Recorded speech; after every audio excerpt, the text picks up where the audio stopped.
Hello everyone, welcome to my channel. और आज मैं आप लोग को टेंस पढ़ाने वाला हूं। तो चलिए स्टार्ट करते हैं। सबसे पहले आपको बता दें कि यहाँ पे मैंने पहले से लिख रखा है ताकि वीडियो लंबा ना हो। जैसे कि आप पहले से पढ़ चुके हैं कि टेंस को हिंदी में हम लोग काल कहते हैं, ठीक है। अब टेंस को समझने से पहले हमें ये समझना पड़ेगा कि आखिर ये सब्जेक्ट क्या होता है, ठीक है, और वर्ब क्या होता है। अगर ये दो चीज़ों को आप समझ लेंगे तभी आप समझ पाएंगे टेंस किसे कहते हैं। इसके परिभाषा को आसानी से आप समझ पाएंगे। तो चलिए स्टार्ट करते हैं। तो अगर हम बात करें सब्जेक्ट की, तो सब्जेक्ट को हिंदी में क्या बोलते हैं? हिंदी में इसको बोलते हैं कर्ता, है ना। सब्जेक्ट को हिंदी में कर्ता बोलते हैं। और कर्ता का मतलब होता है जो काम को करता है, मतलब काम करने वाला, ठीक है। सब्जेक्ट का मतलब कर्ता और कर्ता का मतलब काम करने वाला। जैसे अगर आप कहते हैं कि मैं खेलता हूं, तो काम करने का काम, यहाँ पे खेलने का जो काम है कौन कर रहा है? मैं। तो इस प्रकार से इसको इंग्लिश में आई बोलते हैं। तो आई क्या हो गया? सब्जेक्ट। हम लोग खेलते हैं तो हम लोग का इंग्लिश क्या होता है? वी। तो वी अर्थात खेलने का काम वी कर रहा है, मतलब हम लोग कर रहे हैं, इसलिए वी क्या हो गया? सब्जेक्ट। तो इस प्रकार से I, we, you, he, she, it, ये सब क्या है? सब्जेक्ट हैं, ठीक है। इसके बाद दूसरा पॉइंट पढ़ना है वर्ब। तो वर्ब होता क्या है या वर्ब कहते किसको हैं, ठीक है। तो चलिए देख लेते हैं इसको। वर्ब को हिंदी में बोलते हैं क्रिया। क्या कहते हैं? क्रिया। और क्रिया का मतलब ही होता है काम, ठीक है। कहने का मतलब काम, काम को हम कहते हैं वर्ब, ठीक है। अब देखिए इसको पहचानेंगे कैसे। इसको पहचानने का बहुत ही इजी तरीका मैंने बता रखा है, देखिएगा। अगर हम बात करें वर्ब की, तो देखिए यहाँ पे मैंने पहले लिखा है कि वर्ब को हिंदी में क्रिया कहते हैं और क्रिया का मतलब होता है काम। अब कहता है कि जिसके अंत में, अब किसके अंत में? तो जो हिंदी होता है ना, हिंदी वर्ड, तो आप हिंदी वर्ड देखेंगे तो उसके अंत में अगर ना आए तो उसे हम क्रिया समझेंगे, मतलब पहचानने का एक तरीका है, ठीक है। तो आप कहेंगे कि सर किसी के नाम के अंत में अगर आएगा तो भैया उसको हम क्रिया नहीं कर सकते ना, क्योंकि क्रिया का मतलब होता है काम। तो अगर काम नहीं होगा, ठीक है, तो फिर उसको क्रिया नहीं कर सकते। क्रिया का मतलब जैसे जो काम होता है, जैसे खेलना, कूदना, पढ़ना, आना, जाना, सोना, रोना, ये सब क्या है? काम है। तो इसके अंत में क्या आता है? ना। जैसे आप बोलते हैं पढ़ना, तो इसके अंत में क्या है? ना आया, तो इसको हम कह सकते हैं क्या है? ठीक है, नहीं दिख रहा, सॉरी।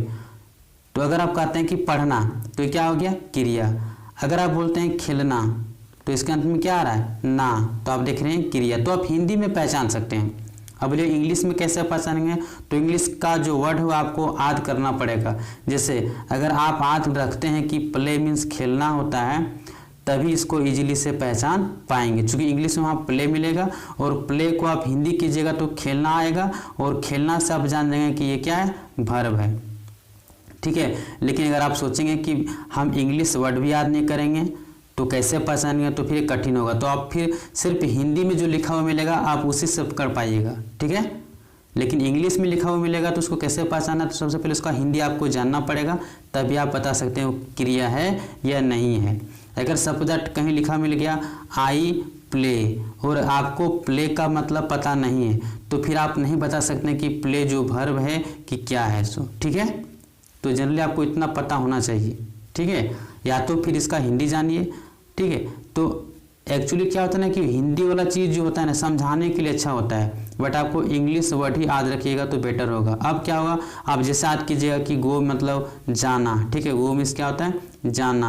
आपको इतना पता है, तो जैसे कहीं लिखा हुआ मिलेगा गो, तो वैसा बता देंगे कि गो मीन्स जाना। तो इसमें क्या आ रहा है? ना आ रहा है, तो ये हमारा क्या हो गया? ये हो गया वर्ब हो गया, ठीक है। गो मीन्स हो गया जाना, तो जाना क्या हो गया? वर्ब हो गया। तो इस प्रकार से आप क्या कर सकते हैं? क्रिया को पहचान सकते हैं, ठीक है, इजीली रूप से। तो अब हम पॉइंट पे आते हैं। अब हमने दो चीज़ सीखा। क्या सीखा? पहला सब्जेक्ट सीखा, और दूसरा क्या सीखा? तो दूसरा मैंने सीखा वर्ब, ठीक है। अगर आप ये दो चीज़ सीख गए होंगे तो हम स्टार्ट करते हैं कि टेंस क्या होता है। देखिए, तो इसका परिभाषा अब हम पहले बता देते हैं। कहता है वर्ब के जिस रूप में समय का बोध होता है उसे टेंस कहते हैं। समझ में आया? नहीं समझ में आया? चूंकि इसको फिर से समझा देते हैं। अब कहता है कि वर्ब के जिस रूप में समय का बोध होता है उसे टेंस कहते हैं। तो जनरली ये लिखा हुआ है और इससे आपको कुछ नहीं समझ में आएगा, ठीक है। इसे चलिए हम डिटेल्स में समझते हैं। इसको समझने के लिए हमें दो चीज़ जानना पड़ेगा। पहला कि वर्ब क्या होता है और दूसरा समय। ये दो चीज़ जब समझेंगे तभी आपको समझ में आएगा टेंस की परिभाषा। तो चलिए हम यहाँ पे लिख रखे हैं, आपको दिखा देते हैं। देखिएगा, सबसे पहले हम वर्ब को समझाने की कोशिश किए हैं। देखिए, तो वर्ब को कैसे पहचानेंगे ये हमने पहले सीख चुका है, ठीक है। अब देखिए हम बता देते हैं कि वर्ब, ठीक है, तो वर्ब के रूप बता रहे हैं आपको। वर्ब का रूप क्या होता है? तो वर्ब के 5 रूप होते हैं। कुल कितने रूप होते हैं? 5 होते हैं। वर्ब के कुल कितने रूप होते हैं? 5, ठीक है। कोई भी वर्ब हो तो उसके 5 रूप होते हैं, ठीक है। जैसे ईट, ईट मीन्स क्या होता है? खाना, न में करना आ गया, ये क्या हो गया? वर्ब हो गया, इसको वर्ब कहेंगे अब, ठीक है। अब कहते हैं इसके 5 रूप, V1, V2, V3, V4 और V5, ये 5 रूप हो गया। तो ये पांचों रूपों में से कोई भी रूप अगर आपको समय का बोध करता है तो उसी को हम टेंस कहेंगे, ठीक है। जो वर्ब होते हैं, वर्ब के 5 रूप होते हैं। ये पांचों रूपों में से कोई भी एक रूप, ऐसा नहीं कि sir eat, ate, eaten, eating, its में से, इसमें से कोई भी एक, चाहे तो इट्स बता दे, चाहे ईटिंग बता दे, चाहे ईटेन बता दे, चाहे एट बता दे, चाहे ईट, अगर कोई भी समय का बोध करता है तो मतलब किसी भी रूप से अगर समय का बोध होता है तो उसको हम टेंस कहते हैं या टेंस कहेंगे, ठीक है। अब कहिएगा कि सर समय क्या यहाँ पे 1 बजे, 2 बजे, 9 बजे, 10 बजे, 11 बजे ऐसे बताएगा? नहीं, हम ग्रामेटिकल में समय देखेंगे 3 तरह के होते हैं। चलिए अब हम लोग क्या करते हैं, समय को भी देख लेते हैं, ठीक है।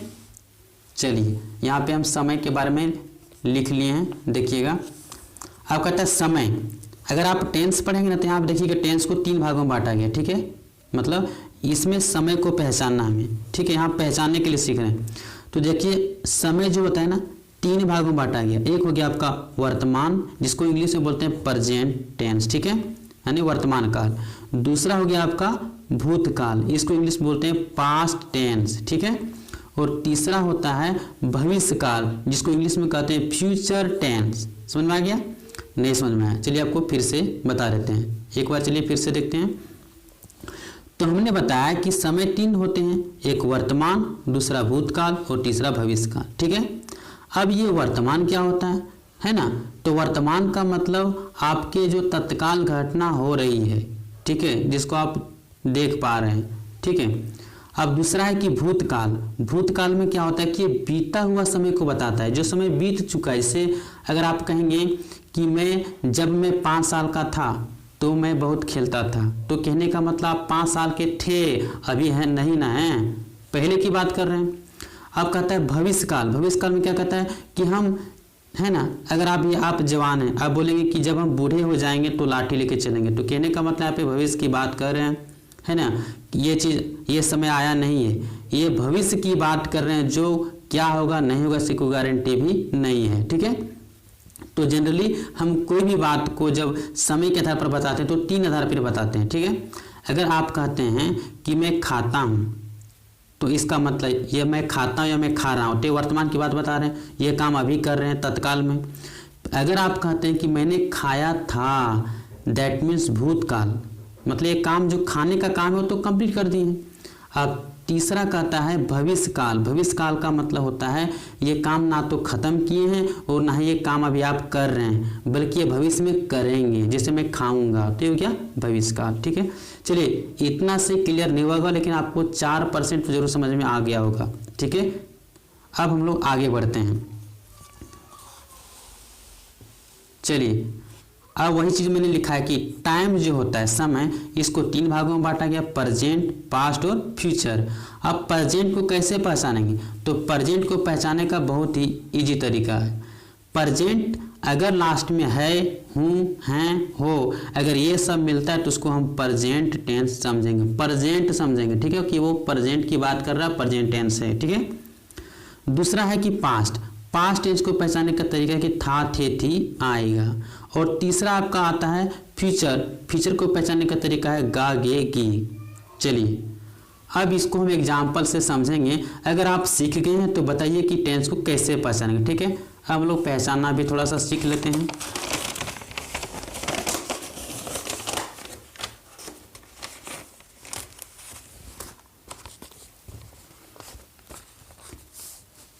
देखिए अब कहता है कि इसको पहचाने कैसे।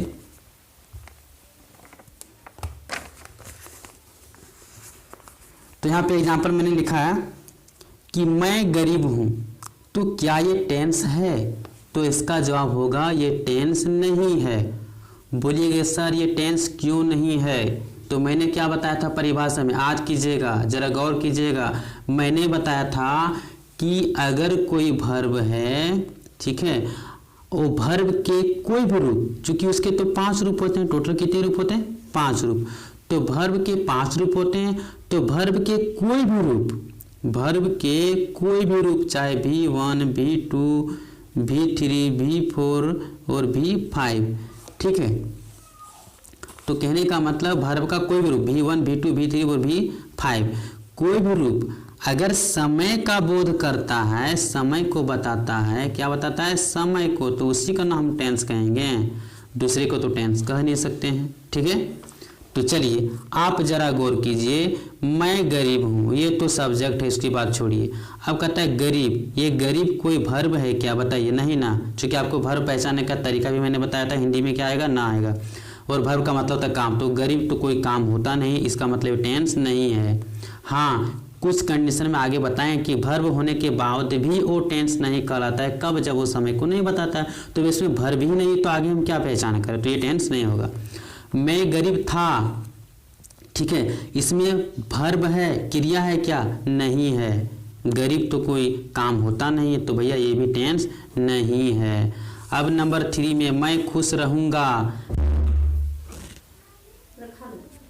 मैं खुश रहूंगा, तो यहाँ पे आप देख रहे हैं कि गा तो आ रहा है, या यहाँ पे देखें आप था आ रहा था, यहाँ पे देखें हूँ आ रहा था।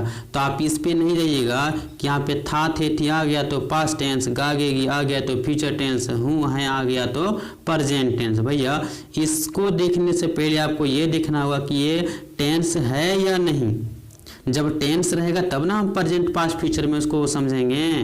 जब वो टेंस ही नहीं तो प्रेजेंट पास्ट फ्यूचर कैसे हो सकता है? जरा आप समझने की बात है।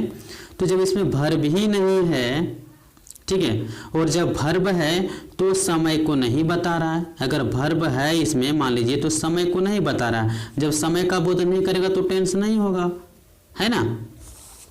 अब देखिएगा, अब कहता है कि दूध उजला होता है, तो दूध उजला होता है ना।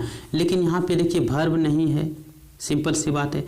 पेड़ लगाए जाते हैं, तो यहाँ पे वर्ब तो मिल रहा है कि सर लगाना, है ना, लगाना, पेड़ लगाना, तो यहाँ पे वर्ब है। लेकिन ये समय जो आप जानते होंगे, अगर आप वॉइस को पढ़े होंगे, ठीक है, तो आप जान गए होंगे कि वॉइस है।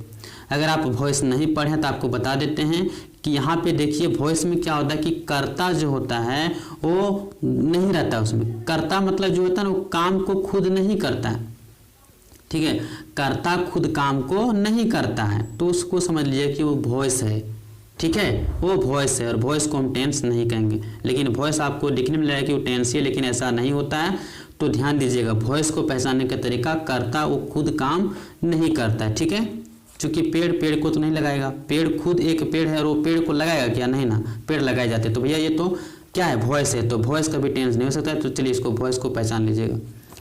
मैं दौड़ सकता हूँ, यहाँ पे कंफ्यूजन करेगा लोग, क्या है ना कि प्रेजेंट इंडेफिनिट टेंस रट लेते हैं कि सर जब हिंदी क्रिया के अंत में ता हूँ, टी हूँ, ते हैं इत्यादि रहता है तो उसे हम प्रेजेंट टेंस कहते हैं। लेकिन लोग ये नहीं समझ पाता कि यहाँ ता, ते, ती तो है, लेकिन यहाँ पे जो ता देख रहे हैं, ठीक है, यहाँ पे कंफ्यूजन क्या हो कि भैया इसमें वर्ब है। अरे भैया वर्ब तो है, लेकिन ये समय को नहीं बता रहा है।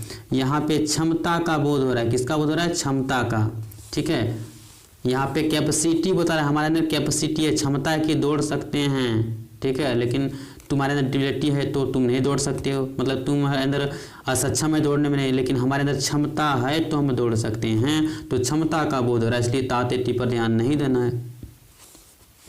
अब देखिएगा मैं खाता हूँ, तो यहाँ पे देखिए खाना क्या हो गया, खाना आपका है वर्ब, क्या है वर्ब, ठीक है। अब वर्ब ये क्या कर रहा है, ये आपका समय को बता रहा है। बोलिए कैसे, ये खाने का काम कब कर रहा है, मैंने 3 समय बताया था, बताइए ध्यान दीजिएगा। खाता हूँ मतलब ये काम अभी कर रहा है, ये जो काम हो रहा है ये आपका काम अभी कर रहा है कि कर चुका है कि करेगा, बताइए ये तीनों में बताइए, ठीक है।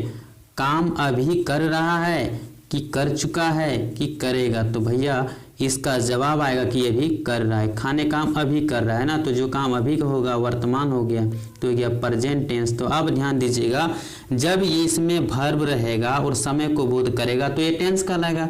अब टेंस में से कौन टेंस है ना, तो आप बताइएगा हूँ मिल गया, है मिल गया, तो ये भैया क्या कहलाएगा, प्रेजेंट, क्या कहलाएगा, प्रेजेंट, ठीक है। यहाँ पे वर्ब मिल गया और समय को बता रहा है, तो भैया ये कहिएगा पास्ट, क्योंकि था थे थी जो है इसलिए पास्ट कहलाएगा, है ना। मैं खाऊंगा, ये खाने का काम करेगा, लेकिन अभी किया नहीं, करेगा मतलब फ्यूचर की बात कर, तो गा गे आ गया तो हो गया फ्यूचर टेंस, क्या हो गया, फ्यूचर टेंस, और ये फ्यूचर टेंस है, ठीक है। अब आप समझ गए होंगे। तो जब हूँ हैं हो मिलेगा तो प्रेजेंट, था थे थी मिलेगा तो पास्ट, और अंत में गा गेगी मिलेगा तो फ्यूचर। लेकिन इसको पहचानने से पहले ये पहचाने की टेंस है या नहीं है, उसके बाद इसमें आइएगा प्रेजेंट पास्ट फ्यूचर में। उसके बाद हम आपको आगे बताएंगे नेक्स्ट वीडियो में कि कौन प्रेजेंट और पास्ट फ्यूचर को जो 4 भेद, टोटल 12 भेद पढ़ना है, आपको एक एक करके हम बताएंगे, जो ऐसा आप किसी भी आप मतलब कहीं पढ़े नहीं होंगे। आपको वैसा बताया जाएगा, वैसा कॉन्सेप्ट से बताया जाएगा जो कि आप पूरा यूट्यूब में पूरा ढूंढ लीजिएगा, सर्च करके देख लीजिएगा। अगर मिल जाएगा तो आप हमारे वीडियो को डिलीट कर देना, मतलब डिसलाइक कर देना, या चैलेंज मैं आपको चैलेंज करता हूँ। चलिए तो ये मिलते हैं नेक्स्ट वीडियो में, तब तक के लिए धन्यवाद, ठीक है। अगर आप, आई होप, मुझे आशा है कि आप टेंस को, आप जो टेंस है इसको आप समझ गए होंगे और पहचान गए। आज के लिए इतना ही। अब नेक्स्ट में हम लोग टेंस के जो प्रकार हैं वो पढ़ेंगे टाइप वाइज, ठीक है।